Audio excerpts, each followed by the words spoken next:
show. I'm your host, Jamie Butler, the Everyday Medium. And today we have a wonderful how-to class, part 1 and part 2, about color therapy, and color card readings.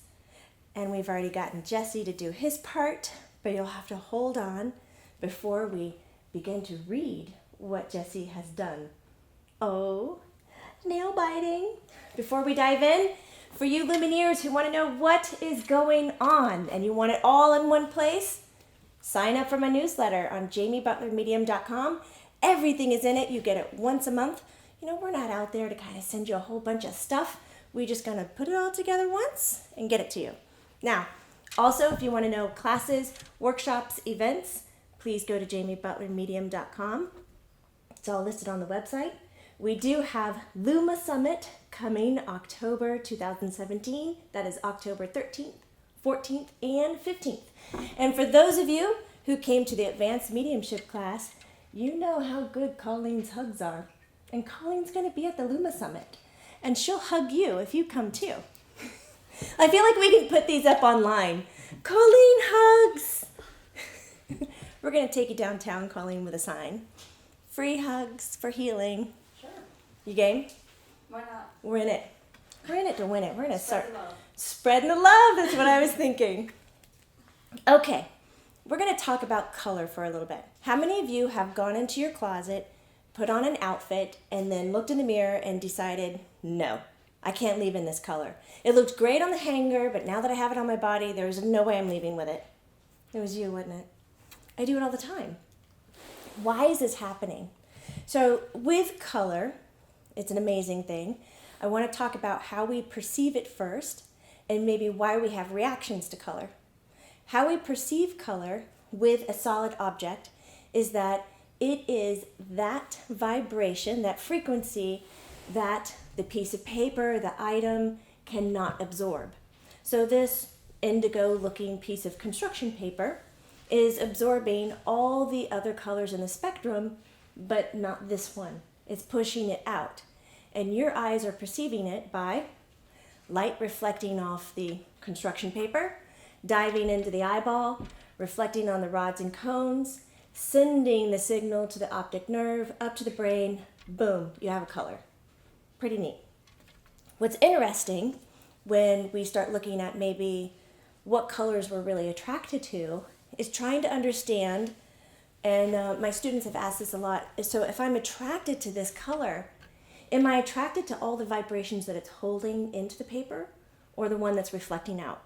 So what happens when we're wearing, look, am I just picking the same color everywhere? When we're attracted to the color, we're actually attracted to the vibration, the frequency that it's shining out. So what's happening when I'm wearing this color, this blue frequency, is now in my energetic field. It's reflecting. So I'm using it in my energetic field to help balance, heal, or adjust. It's why we're attracted to a certain color. Now, some scientists look at how we perceive color, which, by the way, the blue that I'm seeing is not the blue that you're seeing because we're snowflakes. We're all made so different. So the hue that I'm staring at is not exactly the hue that you have. That is why when I'm teaching anything about color, intuition, anything with psychic abilities, natural intuitive abilities, I always say, do what feels best for you, okay? So my list of what each color means may not exactly resonate with you. You might want to take some off, add some on, right? Because you might be perceiving it slightly different than me. As long as you understand what your relationship is with each color, you're going to be great at this, all right? So let's promise right now that we're not going to just say, oh, Jamie, whatever you say goes. I get it. You say it's ABC, it's ABC. I'm going to come from my viewpoint and try to better your relationship with this. If it's not ABC for you and it's XYZ, make it that. Good. I like that deal. Thank you. So science says, since you're not seeing the same colors, we can't say that one particular hue does one thing. They say that you have a reaction to color because it's associated to some memory that you had. When you think about it, if I'm going to ask you what your favorite color is right now, in fact, if you can, like If you're not driving, if you're chilling out and folding some laundry right now, or chilling out at your dining room table eating a snack, just go ahead and sit back or kind of close your eyes for a little bit. And I want you to think about your favorite color. See it right there in the front of your forehead. And if you want, bring it a little bit closer. See it on your skin, see it on your body. And now ask yourself, where's the first time I saw this color? What was going on? Who was I with? What emotions was I going through? What was I feeling? What was the situation? And just rummage through those memories associated to this wonderful favorite color of yours. Pretty neat, isn't it? Some things pop up that you might not remember. Like, I did the exercise again today before I grabbed this blue shirt. I was like, I want to wear this. Why am I attracted to this? Why do I like this so much? I kind of closed my eyes in my closet, which at my house, by the way, is not unusual for me just to pause and just go. Everybody in my house kind of knows to leave me alone. But my black cat does kind of come up to me. Hey, what are you doing? So close your eye. I closed my eyes, and I was holding onto my shirt, and I remembered being at the ocean and being a little girl, and we had flashlights, and it was at night, and we were shining the flashlights on the ocean water, and it was this bright blue. And I was with my brother and my friends. My original parents were together, and extended family from like neighbors in the neighborhood, and it was just magical as a kid. And I thought, wow, I never before ever linked this color to that memory, but it came up. So it's in there somewhere. Now, from what I've seen through 26 years of working with energy, color, and people, is that when you're attracted to a color, is that your vibrational field is working with it. It needs it. It wants that frequency, whether it's to heal, to balance, to boost, to motivate, whatever the reasoning is, this energetic field that's around you is attracted to it. And that, from what I've seen in my experience, is most likely your favorite color, and it is the color most likely to show up in your energetic field, which is a great cheat sheet to know. Now, is it 100% foolproof? No. But in general, it's a good rule of thumb. If you're attracted to a color, that is probably the first vibrational quality that you're keeping around your skin. Pretty cool? Now, when you start to know the energetic system and the chakra system and what each of those chakras related to that one particular color is doing, then all of a sudden, you're starting to get information about what's going on with that person. So you may not be like uber clairvoyant, and you really want to be uber clairvoyant. You can begin by doing cards, color cards. Like, totally bust into your kids' arts and crafts and grab that construction paper, get some scissors, chop them up, or go to a fancy paper store, buy some nice, silky, good to touch paper, or get the nice paper, laminate it. Who's the teacher in the room? I'm going to laminate that so nobody hurts it, breaks it, tears it, or writes on it. I like this because on the back side, you can write on it and you can wipe it off. But I also like construction paper because on one side, you can then write out how this color feels to you, what it represents to you. And then when you are laying out the colors for yourself, understanding what your energetic field is doing, you can then look on the back and go, oh yeah, I remember now. This is how I attach to this energy, and this is what it means to me, and this is what it represents. And so you don't have to go through a thick, I have to remember all of this. Because Luminaire, if you're at the beginning part of discovering what energy is, what color is, what frequencies can do for you, you can be overwhelmed. It is a lot. That's why I like the chakra chart that I put together so much. It has everything on one page, and I don't have to flip through books and kind of understand how it's attaching to the endocrine system, how it attaches to emotions, thoughts, words, foods, sounds, tones, all this. So it's all laid out. But as you're learning about frequencies and colors, do take notes for yourself. Pen to paper is the best way to learn. Have I said that before? Maybe once, twice, 1,000 times. I have too, Jesse. Pen to paper is amazing. Pen to card, amazing. Because then you don't have to put it to memory. Because I want your experience with energy and color, because we're talking about color today, to be secondhand. I want to get you away from, okay, green means, and like you feel like you're being tested about it. I just kind of want you to look at it and resonate immediately and trust what you're feeling and know what that means for you. That's going to be the easiest way to manage this. So a few cool things about color. Color therapy has been around for a long time. Science has been looking at this recently, as in the 1980s. One of my favorite studies with color therapy, which got me on this track in high school, was that United States put out a program where they went into prisons and cells and painted the cells different colors.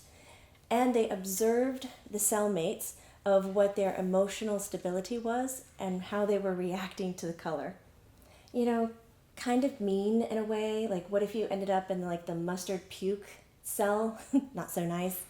But out of all the colors they painted, they noticed that this one color, this one particular pink that they named Baker Miller pink, which AKA you might know as Pepto-Bismol pink, was the color that created the most calm, the most ease in anxiety, stress, and being in small spaces, and there were less fights.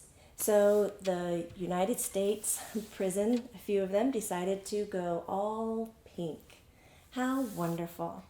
That's why you see certain colors in the hospitals. Like, you're always like, what's up with that mint green? God, it's everywhere, right?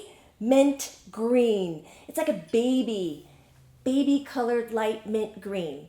It's not even something that you're like, oh, I think I want that everywhere in my house. But they recognize it reduces heart rate. It increases healing. It increases community and acceptance. And that's some of the things that you really want in a hospital. Like, let's look at Wendy's, McDonald's, Burger King. Notice a color theme here? Red and yellow. Red and yellow encourages you to eat. That's why they went for these colors. So there is a method to the madness behind all of these logos and walls and hospitals and prisons and everywhere. So what kind of colors are you surrounding yourself with, and how are they supporting you? Now, before the 1980s, in fact, before World War I, there's some really cool stuff going on with color, energy vibration. This, I'm going to just call him a dude, named Kilner, decided that he was observing people who were ill, and he was really interested in the electromagnetic field of a person, which is what some of you Lumineers call an aura, what I like to call an energetic field. And he was like, you know what? We got to find out how we can observe this and how it links to the physical health of the body. And what he found out by combining a series of glasses and oils and taking pictures, photography, that's how you call it, right? Photography through all these lenses and how he set it up, that he could see the electromagnetic field. And what he noticed is that when there was clumping or darkness in front of the body in a certain place, that the body was developing dis-ease. It was like creating already a physical disturbance. He could see it before it was showing up in the body. So all this great research that was happening before the First World War kind of went on the, let's say, the science lab floor. It disappeared. The funding went away, and we got into other things in survival mode worldwide. So this other dude you might know, and let's pause so I get his name right. Kirlian. I always say it wrong. So Lumineers, some of you already know Kirlian photography, where the process is they take a picture of you, but it shows up in the electromagnetic field, and you get all these blobs of colors dancing in front of you. 40 years after Kilner was taking pictures through those lenses of glass, Kirlian started his photography. Lumineers, I'm only laughing. We're not going to edit that because we had like 4 takes right before that one where I couldn't pronounce the guy's name because I've been pronouncing it wrong for so long, but it's Kirlian photography, where the use of the camera can then show up the energetic field that's around. And guess what he found? The same thing. That if there was clusters of darkness or density, that it was an advanced showing of what the physical state of the body was going through. Okay, doctors, catch on, would ya? How great would it be if you're like, part of your annual physical is you getting in front of the camera, boom, getting a picture of your energetic or your aura field, and then going, oh, look at that, we got some densities here, or you look fantastic. And then they proceed to do a physical examination. Why can't we do an energetic examination? I'm all in. Let me know who's doing it out there. I want to invest. All right, so let's start building a relationship with color. So this is going to be, in general, what each color vibration represents. And then you, Lumineer, are going to take the time to kind of create your own relationship with it. If you want, you can go ahead and get a piece of paper and a pen, and we can kind of do this together right now, or you can just watch it as you're cooking your dinner or making your breakfast, and then go back at it later. So we're going to look at the energetic system. Guess what I have here? Oh, bum, bum, ba-dum. I do that only because I just watched 2001 Odyssey last night with my son. Have you forgotten how crazy that movie is? Because I can remind you. It's crazy. Whoa. My son was like, what was that about? Like, up until 10 p.m. discussing it. I digress. Color. Here we have it. We have 7 main chakra systems, or chakras, in our physical body. And then we have other ones that exist kind of outside or above, like in our etheric body. So I'm definitely going to be talking about 9, as I like to work with 9, including the earth chakra and the higher consciousness chakra that is above your crown. So in our color spectrum that Isaac Newton taught to us so long ago, of the 7 rays of color, I will add white and black to it. Got it? Great.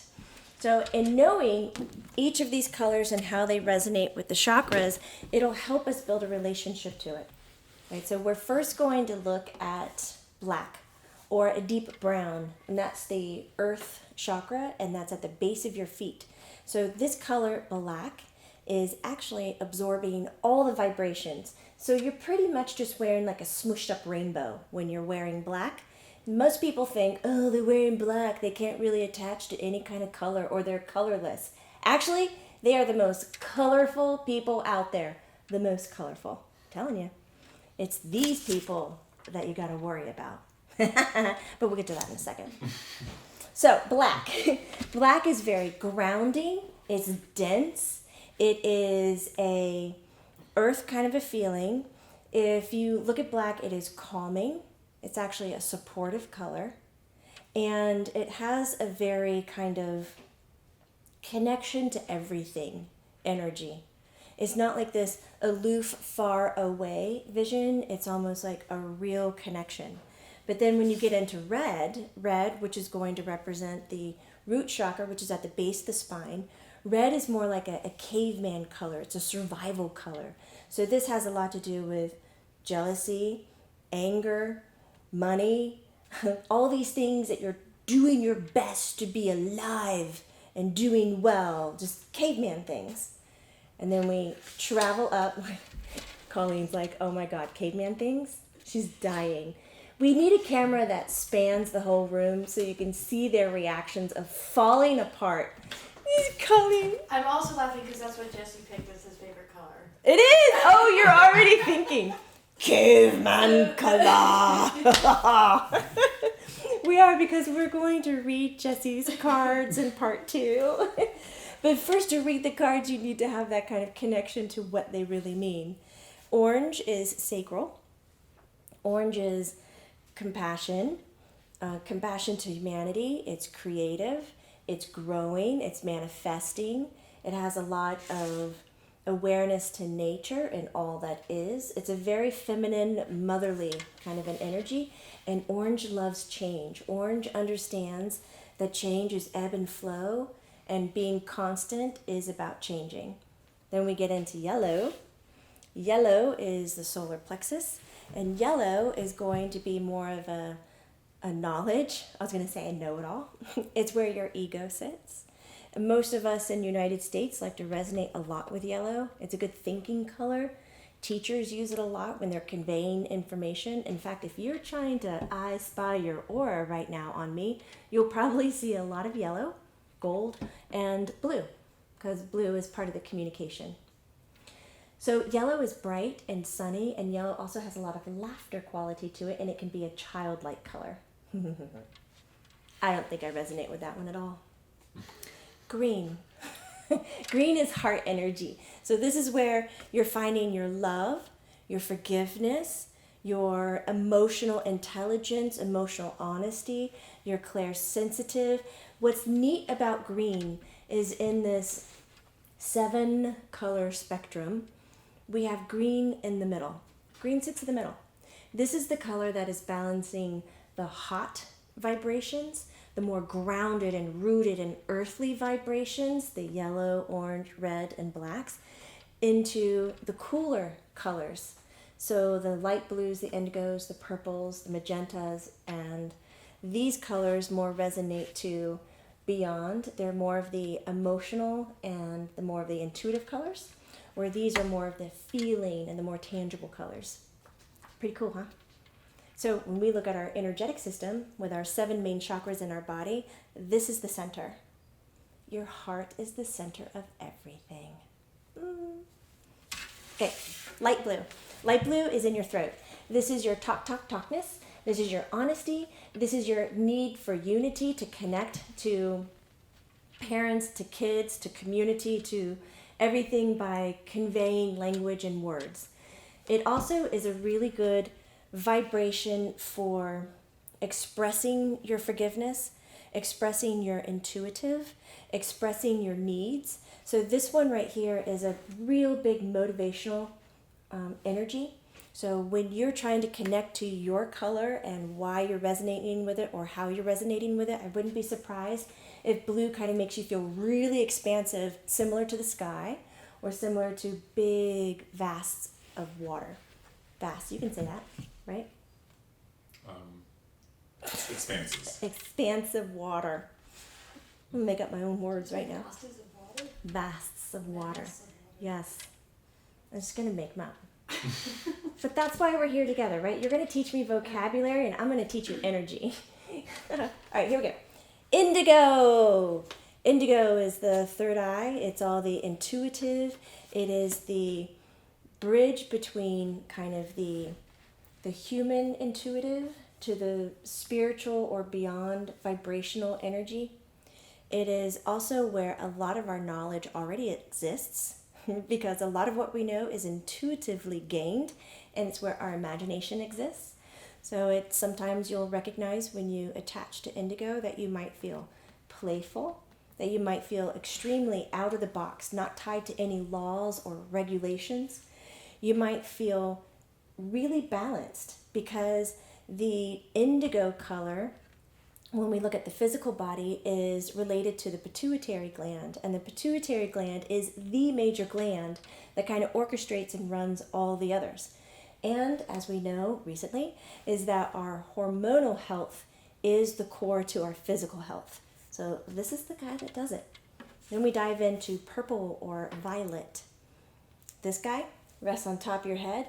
This vibration, if you're sitting with your colors right now, you'll find that it's more fine-tuned, it's higher. So if we look at how color visually looks with its wavelengths, our reds, our warmer colors, are going to be soft and long, real heavy, dense. And then as we get past green, green being in the middle, and into the cooler shades, these wavelengths of color, how the light is reflecting, shorten. And they spike and they go very high, with white being the shortest wavelength of color that we can visually see. Because beyond purple, we have ultraviolet, which is like amazing. It can like zap bacteria and do all kinds of crazy stuff. Like, I do believe that there are some eyeballs out there in the world, some of you lumineers, I know you have them, that can see more colors than what I'm just showing to you on the table. And scientists say, we think way back when we could only see just a few shades of color. And they fully support the idea that with evolution and as we gain with knowledge and intuition, that we will then begin to see more color. Can you imagine what the next color would be? What would you name it? I wouldn't name it after myself, if you're asking me. I would definitely name it something really colorful. Okay, purple. It bridges to belief systems, the beyond. It has more of an angelic, a kind of, if you want to call it like a high moral, where you're not really governed by like a human need to do something. It's like you would go above and beyond what's being asked of you to provide a peace, a comfort, a knowing. So it's kind of more elusive. And then we get into white, which is the higher consciousness vibration. And we're looking at white is going to be the opposite of how we're observing black. Remember, I joked, these are the people we need to worry about? Because if people are walking around in white, they're saying, I gotta have a clean palette. I can't resonate with all these vibrations. I got too much going on myself. So you might want to look at them and go, so what are you wrestling with? What are you doing?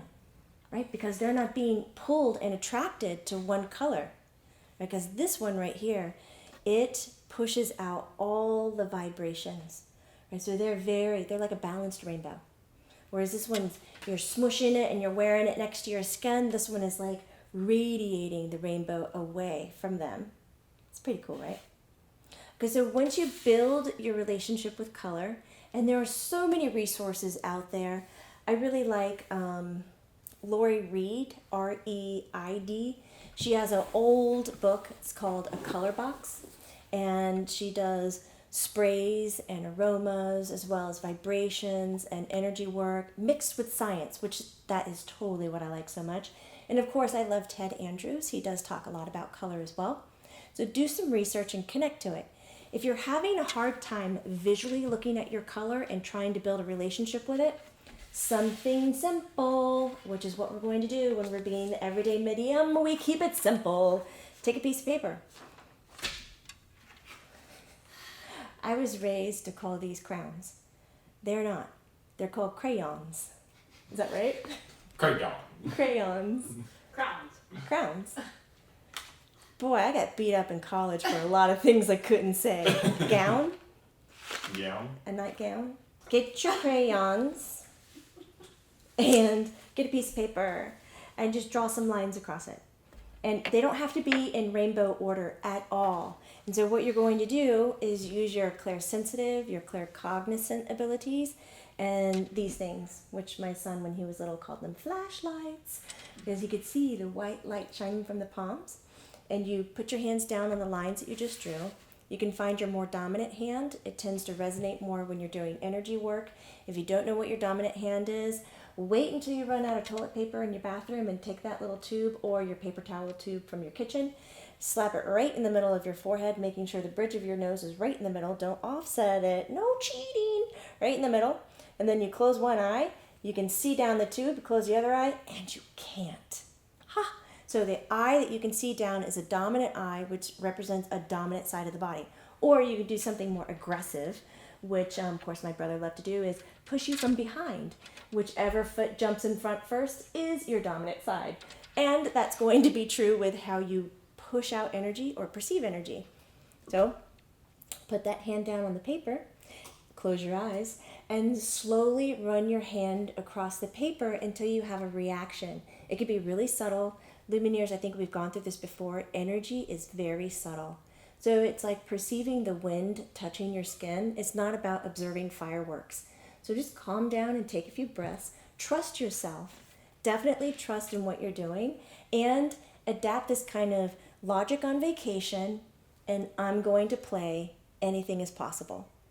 Get into that, because that approaches a kind of careless kind of an attitude, which is really important when you're trying to understand subtle light energy.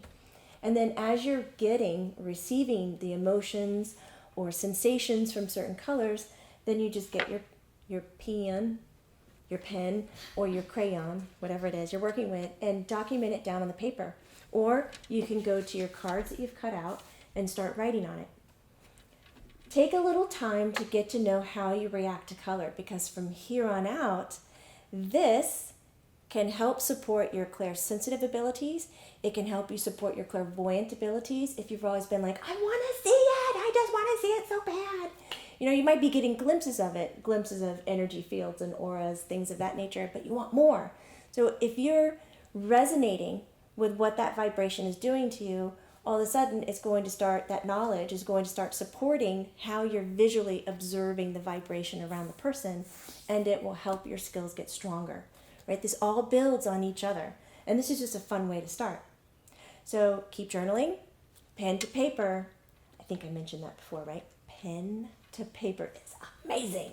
It really helps because it takes away the stress of trying to remember everything. I don't want you to try at anything. Just want you to do it. Just go do it. Just do it. All right, Lumineers, you're going to keep up that practice. Meanwhile, I'm going to take Jessie's stack of most favorite to least favorite and share with you what's going on with Jessie. What's going on with Jessie? We're about to find out. All right, I love you, Lumineers. Remember, it's not woo-woo. It's true.